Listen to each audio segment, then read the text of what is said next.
네, 화요일 아침 오늘은 시편 23편 말씀 요 많은 나의 목자시니 요렇게 요약할 수 있는 23편 말씀 함께 생각해 보도록 하겠습니다.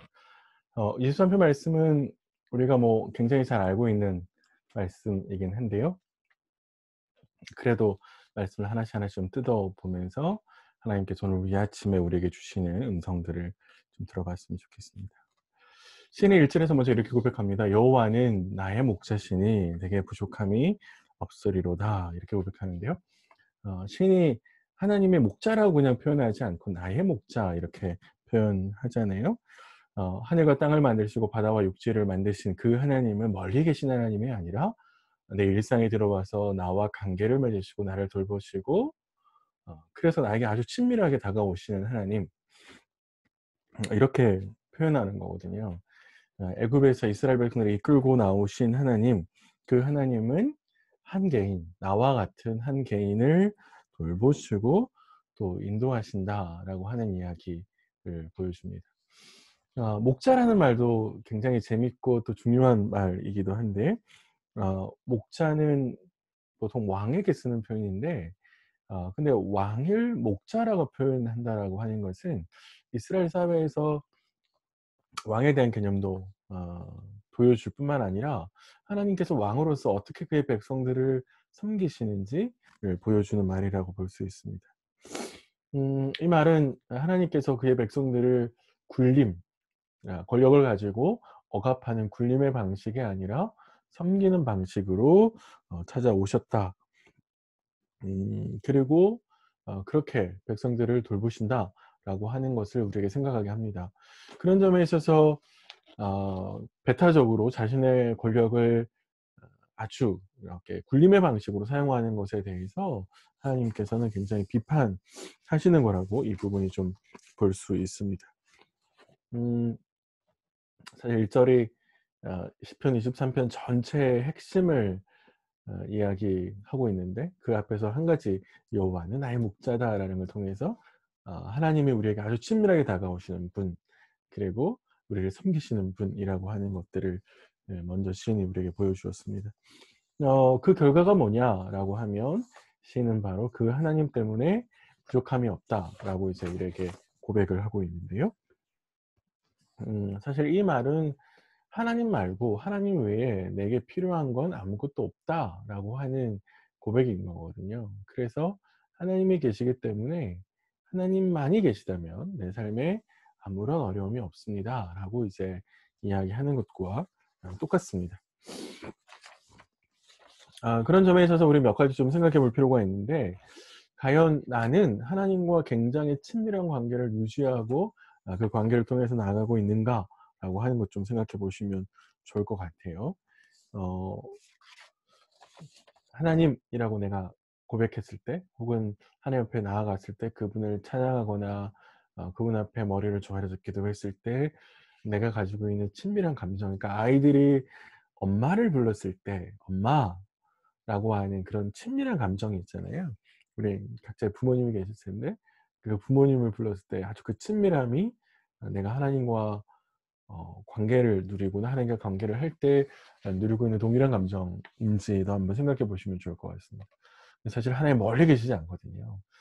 굉장히 친밀하게 우리에게 다가오시는 분이신데, 우리는 그렇게 다가오시는 하나님을 음 형식적으로만, 우리 왜 회사나 이런 데 보시면 아주 형식적인 관계에 있는 사람들이 있잖아요.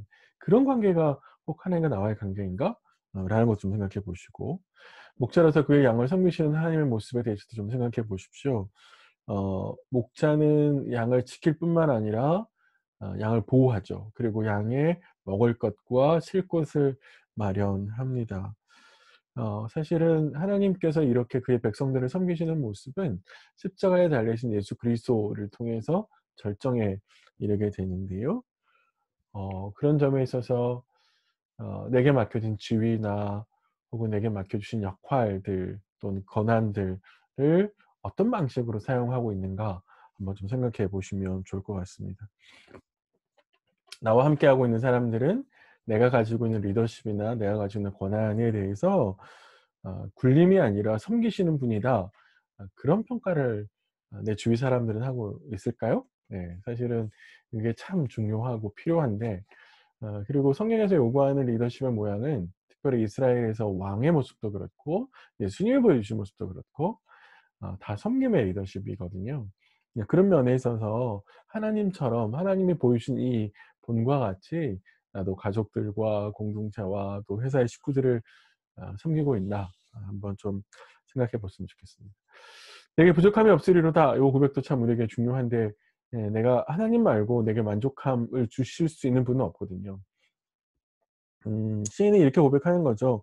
세상 모든 것을 다 가져도 하나님이 없으면 의미가 없고, 또 아무것도 가진 것이 없더라도 하나님 한 분만 계시다면 만족할 수 있습니다. 시인이 요렇게 고백하는 것인데요.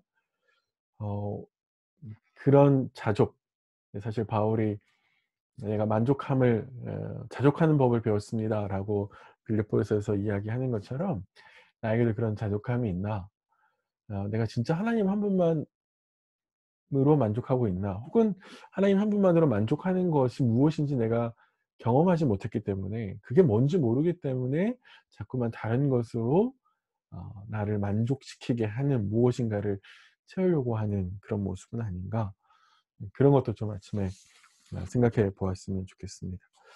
3 절부터 이제 음 2 절부터 이렇게 쭉 뒤에 나오는 내용들은 사실 1 절을 풀어서 쭉 설명하는 것인데요. 여호와가 어떻게 목자가 되시는지, 그리고 어떻게 시인이 내게 부족함이 없는지를 설명하는 말이 자세히 나옵니다.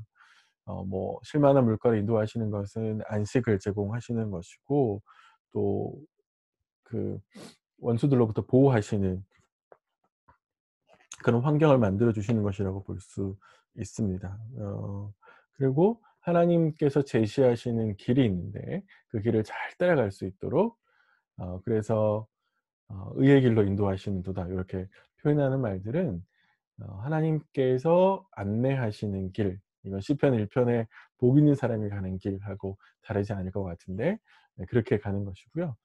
또 하나님께서 늘 푸른 초장, 안전한 곳, 그런 곳에만 계신 것이 아니라 4 절, 5 절에 보면 음침한 골짜기, 원수, 이런 경우는 사실은 인생에 찾아오는 어렵고 힘든 고비들을 표현해 내는 말이겠죠. 위기의 순간들을 표현해 내는 말인데, 하나님은 바로 그런 곳에서도 언제나 우리와 동행하시고 나의 목자가 되셔서 그런 조차 속에서도 내게 부족함이 없다, 없게 만드시는 분이라고 이제 시인이 고백하는 거죠.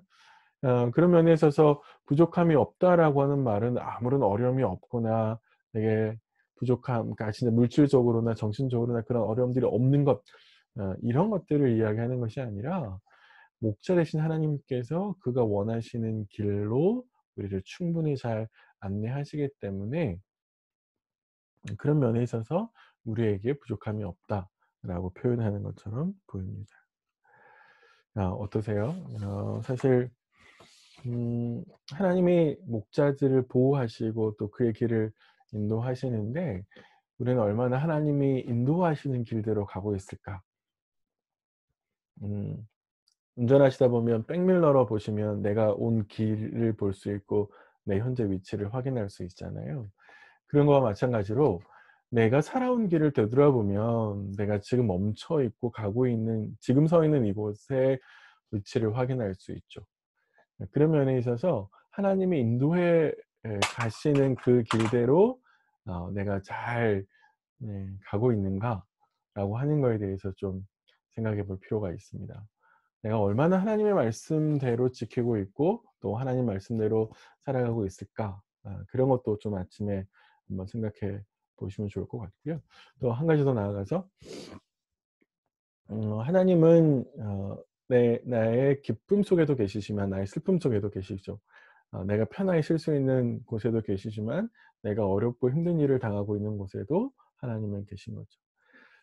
그래서 "내가 너와 함께 할 것이다." 라는 하나님의 약속에 "주께서 나와 함께 하심이라." 라고 하는 우리 믿음의 고백이 필요한 거거든요.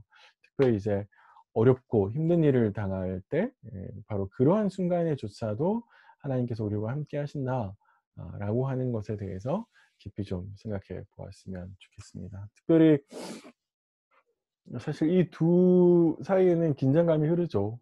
그러니까 하나님께서 "함께 하십니다."라고 고백하는 것과 "내가 하나님이 나와 함께 하심을 내가 확신합니다."라고 하는 요 사이 속에서는 늘 긴장감이 흐르죠. 그러나 그 긴장감 속에서도 우리는 하나님 앞에서 '하나님께서 나와 함께하고 계신다.'라고 하는 것들을 신뢰하면서 가는 것들이 이제 우리에게 필요한 모습이 아닐까라는 생각을 합니다. 마지막으로 시인이 이제 끝에 요렇게 고백을 해요. 시를 마무리하면서 두 가지 고백을 하는데 23장 6 절에 보시면 "내 평생의 선하심과 인자하심이 반드시 나를 따르리니 내가 여호와의 집에 영원히 살리로다." 요렇게 이제 고백을 하는데요. 사실 요 말은 시인이 하나님께서 하나님의 선하심과 인자하심이 늘 나와 동행하면서, 그래서 내가 하나님을 동행하고 따라갈 때에 피난처를 찾아서 공급해 줄 때까지 하나님 쉬지 않으실 겁니다. 그러니까 계속해서 목자로서 나를 섬겨 주실 겁니다라고 하는 이야기 하나 이렇게 하는 것이고요. 또 하나의 이야기는 하나님이 그렇게 섬겨 주시는 리더십을 발휘하실 때 시는 어떻게 반응하냐면, 내 평생에 내 인생이 도달해야 될 목적지, 도착지는 어디냐 라고 하냐면 바로 그건 하나님이십니다라고 고백하는 것처럼 보인다라는 거죠. 그래서 하나님의 선하심과 인자하심이 나를 지켜주시고 보호해 주셨을 때 내가 그렇게 해서 따라가게 되는 그 최종의 목적지는 바로 하나님이라고 하는 정류장이라고 이제 표현하는 것이죠. 그런 면에 있어서 우리 인생에 이제 시편 23편 말씀은 하나님 우리를 이렇게 인도해 오시는데, 내가 어떻게 어디로, 또 내가 이렇게 가는 방향은 진짜 하나님 으로 가게 되는 것인가? 그 최종의 목적지가 하나님인가? 그런 면에 있어서 우리가 한번 좀 생각해 볼 필요가 있습니다. 예, 오늘은 23편 말씀을 이렇게 좀 살펴봤는데요. 크게 인제 몇 가지 기도 제목을 좀 뽑아 본다면, 하나님과의 관계 속에서 내가 더욱더 하나님을 친밀하게 그리고 내가 하나님을 깨닫고 더 깊은 관계로 들어갈 수 있도록 바울의 기도를 빌면 "성령을 보내 달라."라고 하는 기도로 표현되어질 수 있거든요. 그래서 이 아침에 어 내가 하나님을 더 깊이 알고 하나님을 더 깊이 경험하고 하나님과 더 친밀한 관계로 들어갈 수 있도록 나로 성령을 보내 주시고 성령님 통해서 하나님 만날 수 있도록 해 주십시오. 라고 좀 기도했으면 좋을 것 같고요. 두 번째는 하나님이 우리에게 목자로서 섬김의 본을 보여주셨는데, 그 섬김의 본을 내가 실현하고 또 실천하는 그런 방식의 삶을 살 수 있도록, 특별히 이제 하나님이 내게 맡겨주신 것들에 대해서 '내가 그렇게 섬기지 못했다.'라고 생각이 되면 또 그런 점에서도 회개할 수도 있을 것 같다라는 생각이 듭니다. 고런 기도를 좀 하나님께 드렸으면 좋을 것 같고요. 세 번째는 목자가 되셔서 우리에게 부족함이 없도록 우리를 인도하시는 하나님. 그래서 하나님 내 안에 자족하는 것이 무엇인지, 또 만족한다라고 하는 게 무엇인지, 그게 어떤 것인지 좀 경험하고 깨닫게 하나님 도와주십시오. 라고 이제 아침에 좀 기도할 수 있었으면 좋겠습니다. 예, 그렇게 오늘 하루도 좀 죄송합니다. 네, 오늘 하루도 그렇게 하나님 말씀을 따라서 같이 동행하시고요. 또 우리의 목자가 되시는 여호와가 지키시는 것을 경험하는 그런 하루 되셨으면 좋겠습니다. 오늘 하루도 말씀 안에 동행하십시오. 저는 내일 아침에 하바국으로 돌아오겠습니다.